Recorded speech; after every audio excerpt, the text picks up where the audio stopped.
ساکنان دههای صلح‌آباد جماعت دهات توگرک ناحیه واسه آدینما آدینه و بابوجان سنگوف پسرشون فروخ رو انتظار هستند. پسری آنها سنگوف فروخ بابوجانوویچ 20 سال پیش از همین خانه برآمده با مهاجرت مهنتی به فدراسیای روسیه سفر کرد و تا امروز از او درک نیست. از فروخ تنها این رسم و خاطره باقی مانده است و خلاص. پسر من دانشجوی سیمی اینستیتوت صنعت شعبه رژیسوری اکتوری شهر دوشنبه. وای وقتی که به خانه آمد سیم کرسی را بود که بود بین کانیکول بود. آمد گفت مادر جان من به طرف روسیه برای کار کردن می روم. در آن وقت وضعیت بسیار دشوار بود. می دید احوال برادران و خودترکان. من گفتم پسرم نرو تا دانشجوی هستی من از تو یگان چیز طلب نمی کنم. گفت نه من باید که بروم. گفتم چند نفرین؟ گفت ما 4 نفریم. یک تاش بچه همسایه های بچه همسایه خانه نیامده وای اومد. من یک دعا صدقم بته ما به مهلت 3 ماه کانیکول کارکنی می رویم و با گروپ همونه یک کامیرا باید بگیرم. همین خیلی گفت رفت. بعد پرسیدم که چند نفرین؟ گفت 4 نفر. خیلی باز قدم سنی پدرش گفتم که وقتی که بیلیت داره سری راه پسرم نشو دعا بته وای خوب بود دا بروم. 8 ایون 96 از خانه برآمد و دوشنبه بعد ای دوشنبه میرفتن.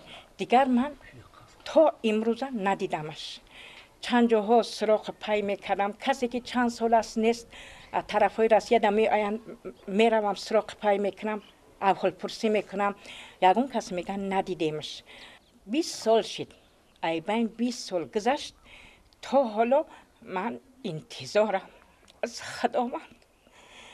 دلم میگوید که پسری من زنده است. بسیار زنده جدای قیمت است. برای جستجو کردن فروخ برادرانش به فدراسیای روسیه رفتند. بابوجان سنگوف هم برای پیدا نمودن فرزندش چندین مرتبه به روسیه رفته است. درباره فروخ به برنامه اجتماعی هم مراجعت کرد اما این همه کوشش‌های پدر نتیجه ندادند. خیلی نتیجه نشد. دیگه یاون گپ خبر نشد. مولم دیگه روزگار بود دیم سالم برای 2004 سالم رفت. همین خیلی با یک بازار سرو کردیم گفتن اگر یافتیم ما شما همین خبر میگن همون قطعی دیگه روزگار دل مامون دیگه نگه من 12 سال میرم میام با کار میکنم با خودشوی برام بچه خمیرم نکی تمام مسافر شهر رو گشتگی توجیه خمون بسیار در کار میکنن همون زینگ میکنن پرسیدیم خیلی میگن نیست هم خیلی دامون نیست میگن. بابوجان سنگوف برابر جستجوی پسرش در مهاجرت کار هم کرده است و مشکلات مهاجران آنجا شناس است.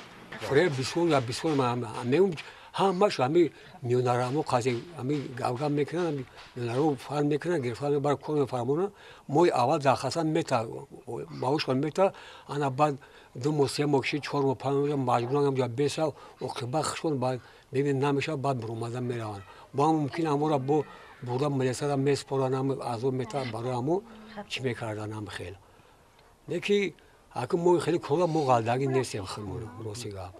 پدر و مادر فروخ درباره ظهورات نامطلوب جهان امروزه خرید و فروش آدمان معلومات دارند.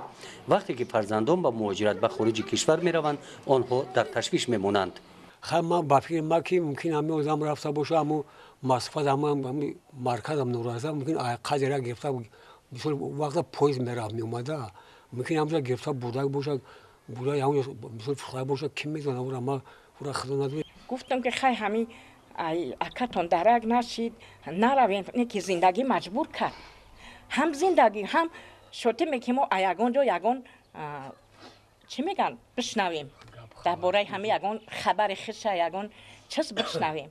همین اوزود گشتن نمیتونده راستی گپ همین که شوی میره دل خواطر که اون گپ میشه اون کار میشه اومده گفته همین خیلی فکر که کار میکنی چیکار میکنی تا وقتی گشتن میگه که اونجا آدم خیلی چی میشه خودش خواه میگه دل مادر همه وقت در لرزه های دایم سر در بولیش تا روزه گفتی او کمپیرکو که دیوال مامای من میگفت که دیوال میکنم سهر میخزم دیوال مغرم بیدست مادر همه مادر یک منه همه مادر یک خیلی است دلش.